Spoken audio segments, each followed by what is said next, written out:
नवरात्रि का चौथा दिन और आज हम उस शक्ति की कहानी जानने वाले हैं जिनकी सिर्फ एक मुस्कान ने पूरे ब्रह्मांड को बना दिया।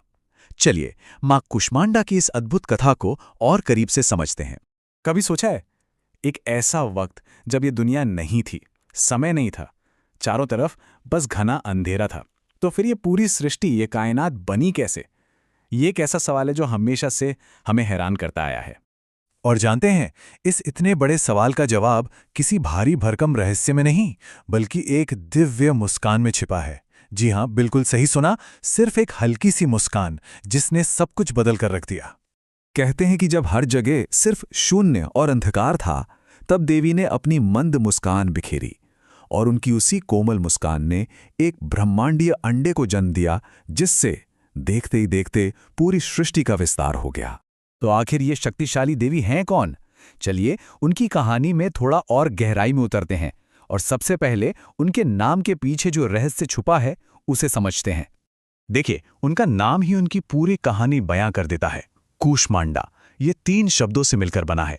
कू यानी थोड़ा सा, ऊष्मा यानी ऊर्जा या गर्मी, और अंडा यानी ब्रह्मांडीय अंडा, मतलब वो देवी जिन्होंने अपनी जरा सी ऊर्जा से ही इस पूरे ब्रह्मांड को रच दिया।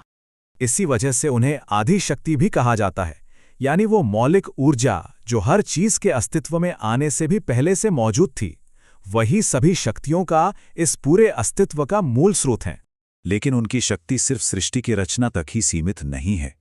उनका स्वरूप, उनकी क्षमताएं, वो भी अपने आप में अनोखी हैं, और उनका सूर्य के साथ जो गहरा नाता है वो उन्हें सबसे अलग बनाता है। मां कुष्मांडा का स्वरूप 8 भुजाओं वाला है और इसीलिए उन्हें अष्टभुजा देवी भी कहा जाता है। उनकी हर एक भुजा में एक विशेष शक्ति और एक आशीर्वाद छिपा है। तो उनके हाथों में क्या क्या है?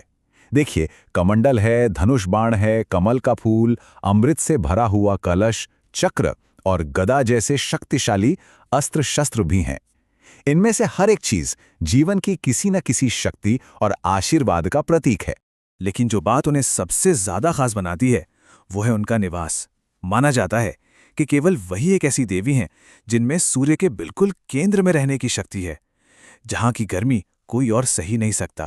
कहते हैं कि सूर्य में जो रोशनी है ना, वो मां कुष्मांडा की ही चमक से है और उन्हीं की आभा 10 दिशाओं को रोशन करती है।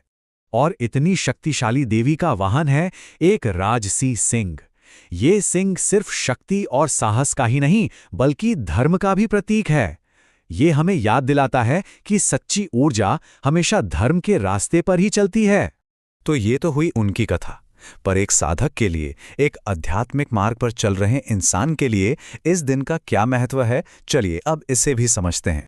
नवरात्रि के चौथे दिन साधक अपना पूरा ध्यान अनाहत चक्र पर लगाते हैं। इसे हम हार्ट चक्र भी कहते हैं।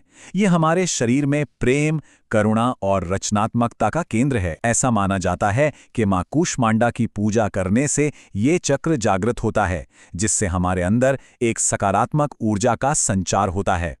तो आइए अब जानते हैं कि नवरात्रि के चौथे दिन से जुड़े कुछ खास नियम क्या हैं, जिनका पालन करके देवी की कृपा पाई जा सकती है।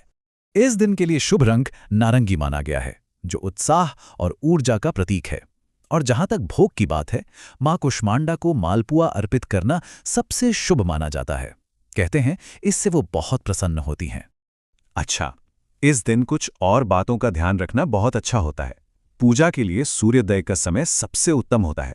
कुम्हड़ा यानी पेठे का दान करना भी बहुत शुभ माना जाता है। और क्योंकि ये ऊर्जा का दिन है, तो आलस्य और सुस्ती से बचना चाहिए। और सबसे जरूरी बात, अपनी बोली में मिठास रखें, कड़वे शब्दों से बचें, क्योंकि मां खुद अपनी मंद मुस्कान के लिए जानी जाती हैं। तो अंत में एक सवाल, अगर एक कोमल सी मुस्कान में इतनी शक्ति हो सकती है कि वो एक पूरे ब्रह्मांड को जन्म दे दे, तो जरा सोचिए, किसी की अपनी सकारात्मक ऊर्जा और एक छोटी सी मुस्कान अपने और दूसरों के जीवन में आज क्या कुछ नहीं रच सकती।